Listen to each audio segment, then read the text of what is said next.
What's up, YouTube? This is Too Raw for TV. All right, man. Shout out to the brother Sports and Fitness Rants for talking about this. Um, so he said that he was looking at the internet and looking up content, I guess, maybe, or looking up just different sports websites.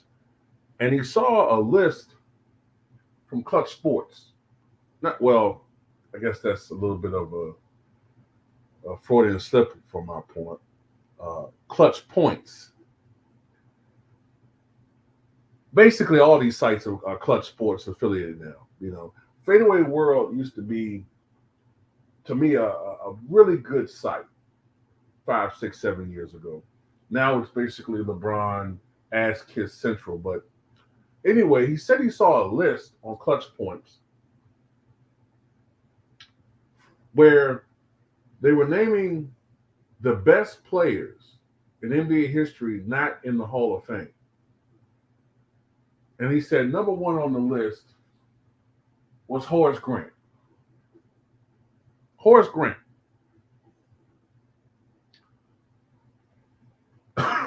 Look, man, and I'm going to be piggybacking off of him on this point. Absolutely, this is nothing more than a concerted effort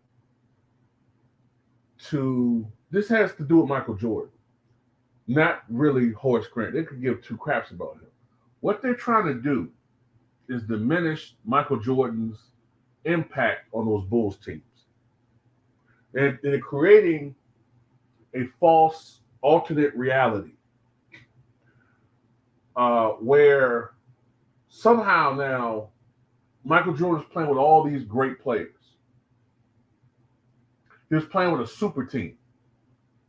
That's how they're trying to portray it. Those Bulls teams were super teams now, right? He was playing with all these Hall of Famers. The way they'll have it, they'll have you thinking that Luke Longley was a Hall of Famer. Dennis Rodman's a Hall of Famer. Scottie Pippen a Hall of Famer, yeah. But they'll have you thinking that Steve Kerr's a Hall of Famer, Ron Harper's a Hall of Famer. Tony Kukoc is an international Hall of Famer, but not an NBA Hall of Famer. Okay, and I'll get to him in a moment. They have you thinking Horace Grant's a Hall of Famer, Judd Bush is a Hall of Famer, B.J. Armstrong's a Hall of Famer, right? But at the same time,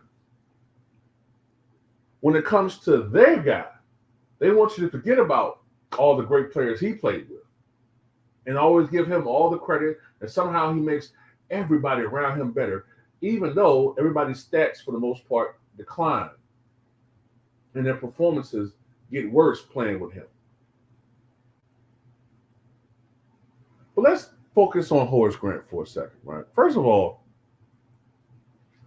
although at times talent can be cultivated, especially, now that players are coming in younger and greener every year now. But back then, guys usually had at least 3 to 4 years of college. And one of the telltale signs of a great talent, Hall of Fame caliber talent, is that they usually come into the NBA almost, if not totally NBA ready. They come into the NBA making an impact. But one thing about Scottie Pippen and Horace Grant is that they came into the NBA with potential, I guess, especially Pippen, but they didn't perform very well. Remember, this is the team with Scottie Pippen, with Horace Grant, where they were called Michael Jordan and the Jordanaires, not the Hall of Fame team of Michael Jordan, Pippen, and Grant. In their first playoff series together, I believe Michael Jordan averaged 45 points a game. Pippen might have averaged, 10. Horace Grant maybe 10, 9, 8. I don't know, something minuscule. These were not a triumvirate. This wasn't a big three like Bird, McHale, and Parrish, or Pierce, Garnett, and Allen. This wasn't a big three, ladies and gentlemen. This was Michael Jordan and the Jordanaires. The only reason why these guys got to the level that they got to was of Michael Jordan pushing them. Michael Jordan helped to make these guys as great as they got, or as good as they got, I should say. Michael Jordan helped Scottie Pippen maximize his potential. Whereas I'm not totally convinced if Scottie Pippen was drafted by Seattle, whether he'd be in the Hall of Fame.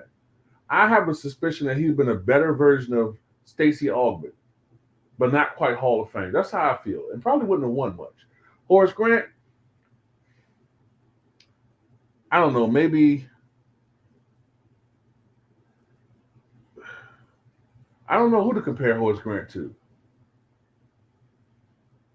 Maybe his brother, Harvey. Maybe he would just be Harvey. You know, Harvey's not in the Hall of Fame, right? The only reason why people are even talking about this is because A, he's Michael Jordan's teammate, and B, he has 4 championships. Now, remember, the 4th one is when he was playing the Lakers, and he really wasn't even a factor then. Matter of fact, was he even on the playoff roster? I think he played with him in 2001, if I'm not mistaken. Let me check that out. Actually, 2003, 2004. And then 2000, 2001. So Horace Grant played from 1987 to 2004. And I would say the last 6 years of his career, he wasn't even really that good anymore. Okay? Let's look at his resume. 4-time NBA champion.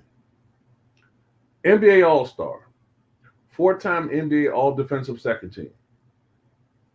11 points, 8 rebounds, 2 assists for his career. Now, he is in the top 20 in offensive rebounds. He was a good player. But Hall of Famer? Hell no. Hell no. Now, compare this with Kevin Love, who gets absolutely no love when you talk about LeBron's legacy. When you talk about that guy, they never talk about the other players. Notice that when it comes to Michael Jordan, the media spent so much time pumping up Michael Jordan's teammates, having you thinking that he played with all these all-time greats. But you notice what about LeBron James? They don't talk about these other guys. They don't talk about Dwayne Wade's contributions. They don't talk about Chris Bosh's contribution. They don't talk about Ray Allen's contribution, how he saved his baloney in 2013 Game 6. They don't talk about this. They don't talk about Kyrie Irving.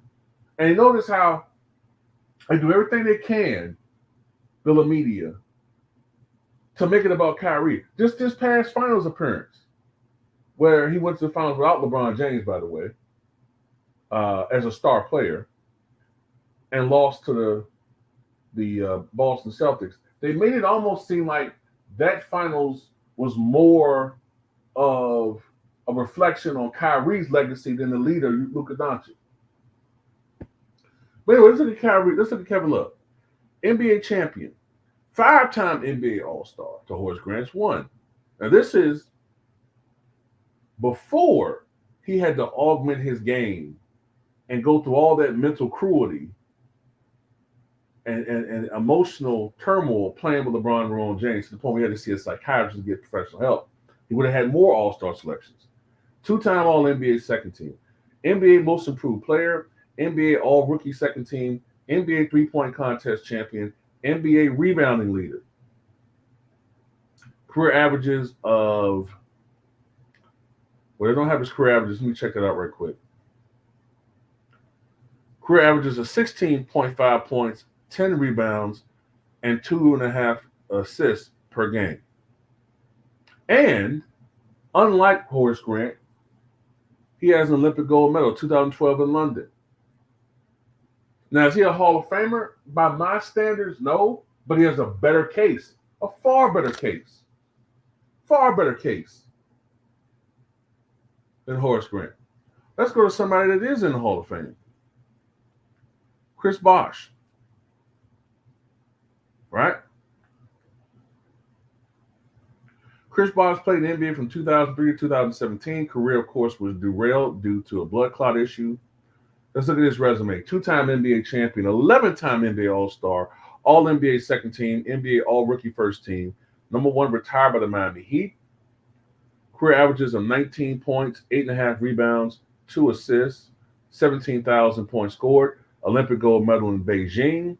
FIBA World Championship bronze 2006. FIBA Americas Under 18 Championship 2002 in Isla Margarita, bronze. And he's in the Hall of Fame. But you never hear him talk about Chris Bosh's contributions with the Heels. It's all about LeBron. Now, as I said before, Horace Grant played from 1987 to 2004. Let's talk about some of these other big men. I know Sports and Fitness Rants did the same thing. Let's talk about some of these other power forwards that played during that time period who are better than him.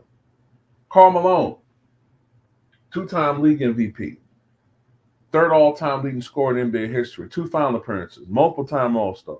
Charles Barkley, 1993 league MVP, 1987 rebounding champion, the shortest rebounding champion of all time, 6'4.5". All right, made the finals, like I said, 93.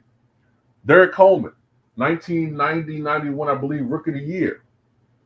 Before he ate himself to death and stopped giving a crap, he was on his way to a Hall of Fame career. And Charles Barkley said, I quote, about Derek Coleman, if he had kept it together, he could have been the greatest power forward of all time. Xavier McDaniel. Now, sometimes he played small forward, but I'm going to include him as a power forward. Xavier McDaniel. People forget this.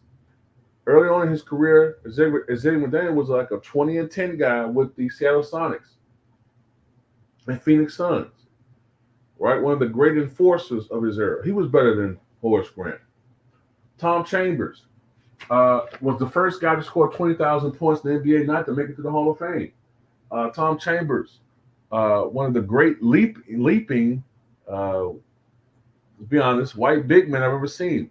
Scored 60 and 56 points in the NBA games in his career. 89-90 season, I think he averaged 27 points per game. He used to give Larry Bird and the Boston Celtics fits.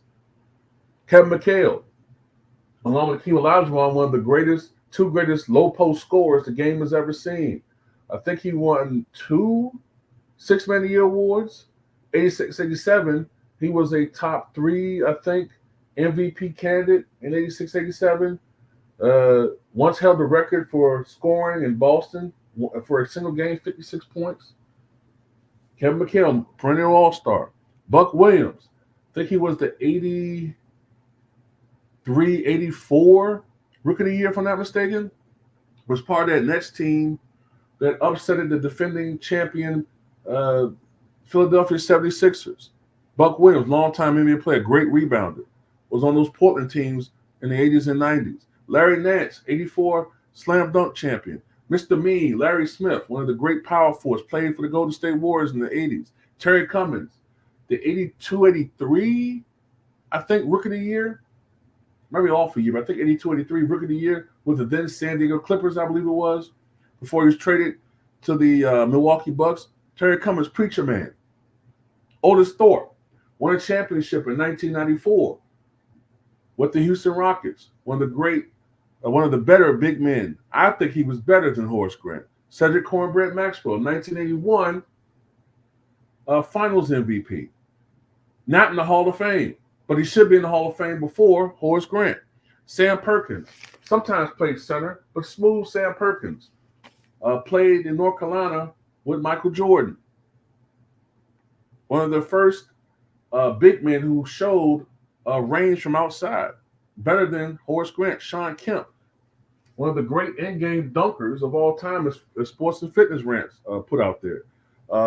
Perennial All-Star, led his team to the finals in 1996 with the Sonics. Before he blimped out, was on his way to a Hall of Fame first ballot career. Tim Duncan, the latter part of Horace Grant's career. I don't have to go into detail about Tim Duncan.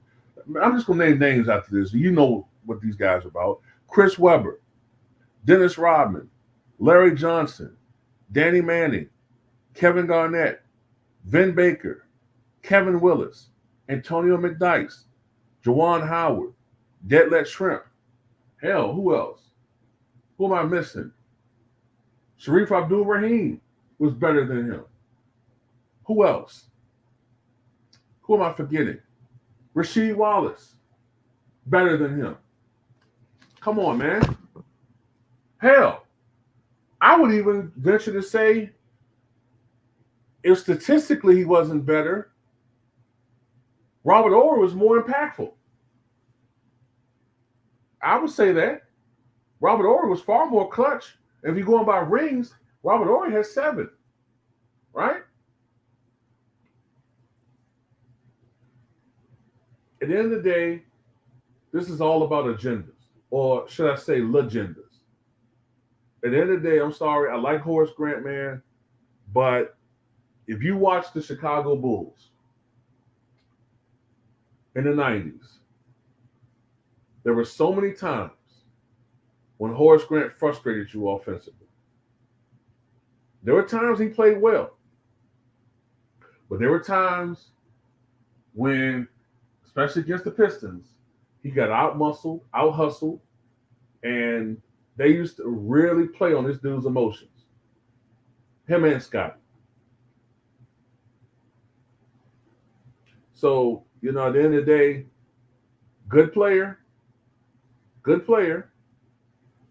was a key cog in the 95 team that went to the finals.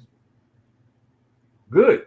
But Hall of Famer? No. He's not a Hall of Famer. And we can't keep doing this. Another thing, aside from the Horace Grant stuff, we can't keep lowering the bar for the Hall of Fame because we like somebody. Can't do this. And from a historical standpoint, Vern Mickelson. Let me see. Is Vern Mickelson in the Hall of Fame?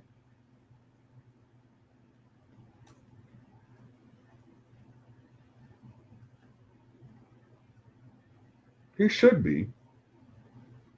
Let's see. Yeah, he's in the Hall of Fame. Okay, I'm about to say. But I would argue there's some other big men in NBA history that should be in the Hall of Fame that aren't power forwards. Luke Jackson, who played with Will Chamberlain and with the Sixers. If he gets in, Luke Jackson should be a Hall of Famer. Happy Hairston should be a Hall of Famer. Let's look up Happy Hairston, who played with Kareem Abdul-Jabbar with the Lakers.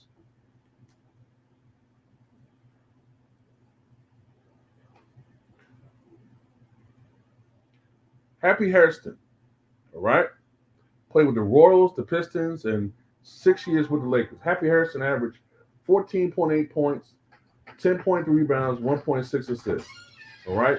He should be in the Hall of Fame if that's what it's all about. But anyway, that's all I got to say about this, man. Tell me what you guys think.